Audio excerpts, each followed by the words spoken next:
Hello to anyone who's listening to this, and welcome to the Common Room podcast. Today we have with us Professor Benson Rajan, who is a faculty member at the Jindal School of Journalism and Communication. Amongst his research interests, one of them is social media's role in mental health issues. Now, this is a topic that many of us can relate to, because even if you have never suffered from a mental illness, there has been a huge increase in the dialogue around mental health, especially through social media and combating stigma that is associated with mental illnesses. Due to the huge scope of the word mental illness, we will focus our discussion on the role of social networking sites like Facebook and Instagram in increasing depression and anxiety, and whether or not there is actually a correlation. So, Professor, I want to start the discussion by asking you, are depression and anxiety actually on the rise, or that there is more dialogue around it, which makes it feel as if more people are suffering, but maybe more people are just speaking out, especially on social media platforms? Hmm. Okay, that's a good question. So, what is happening that not just me but other researchers can see visibly is, especially with the COVID situation, there's a lot more time people are spending on social media. So, the research I had conducted was looking at how the time spent on particularly Instagram, how is it playing out for people's psychological well-being? And one of the primary criteria I looked at was FOMO, fear of missing out. Mhm. It is basically an apprehension that you may not be at the receiving end of rewarding experience which others are having, and you're absent from those rewarding experiences. And FOMO creates a desire to be continually connected.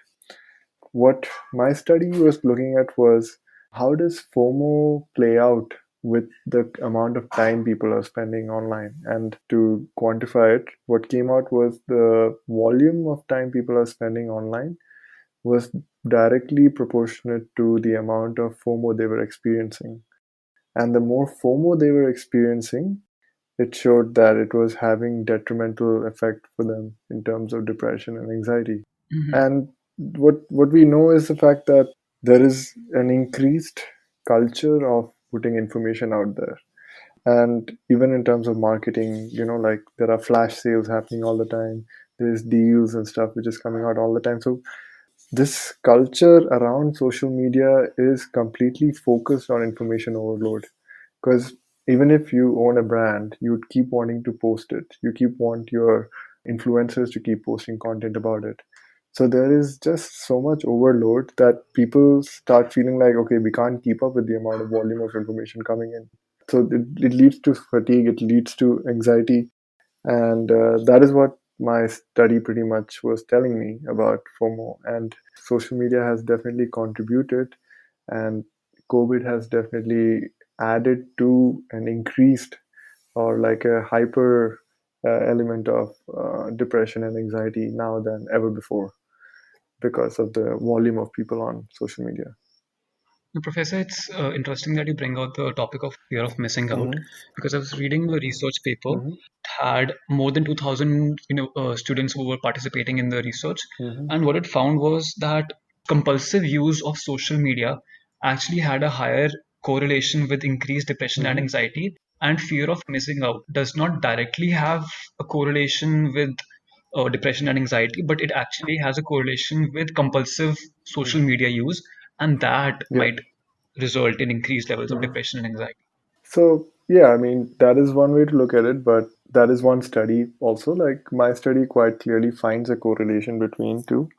And there are numerous other studies which have also found similar correlations between FOMO and anxiety and depression. But the thing is, FOMO as a component is triggered by the volume of time you're spending on social media platforms. There's also a new anxiety of being connected all the time.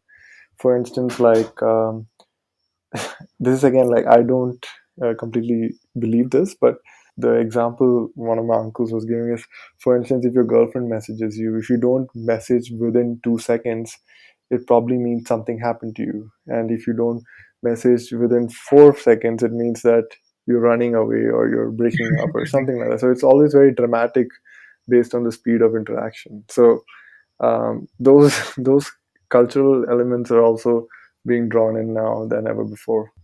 So, Professor, what is it about these networking sites that are causing people to develop this fear of missing out? Is it the way that they're designed to capture and hold attention? What is it about them? Um, we are very driven into seeing things.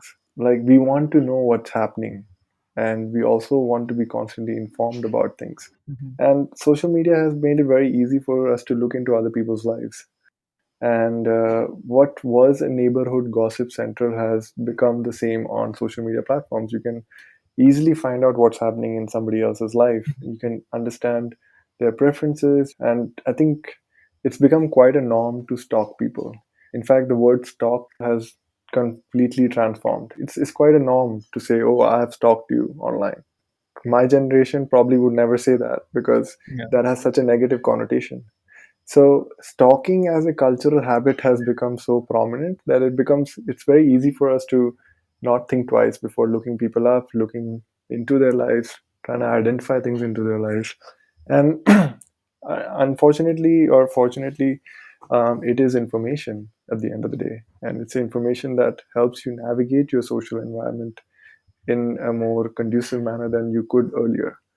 And so there is always an attraction of that because if you know what's happening in someone else's life, it gives you more content to see whether or not you can relate or form relationships or partnerships with them.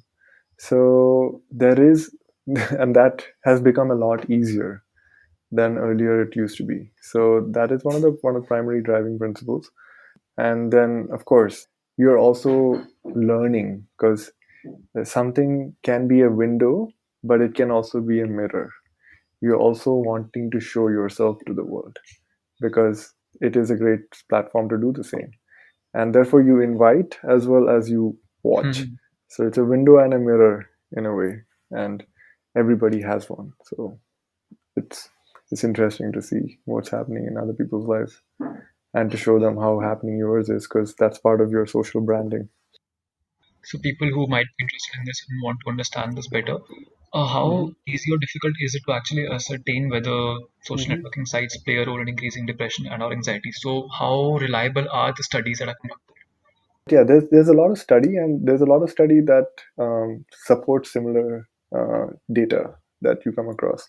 So a lot of validity and credibility has been built about time, FOMO, social comparison, anxiety-based marketing. So there's a lot of consensus on this in the scientific community. Mhm. So I think you will definitely find data that supports a lot of what we're discussing here today. Great. I think I should conclude our discussion on this point. All Thank right. you so much, Professor, for joining me here. Sure. It's been a pleasure. More power to anyone who's suffering through any kind of mental illness, and we hope you find a solution quickly and get out of it. Nice on you, Thank you Puneet. so much. All right. Have a good one. Bye.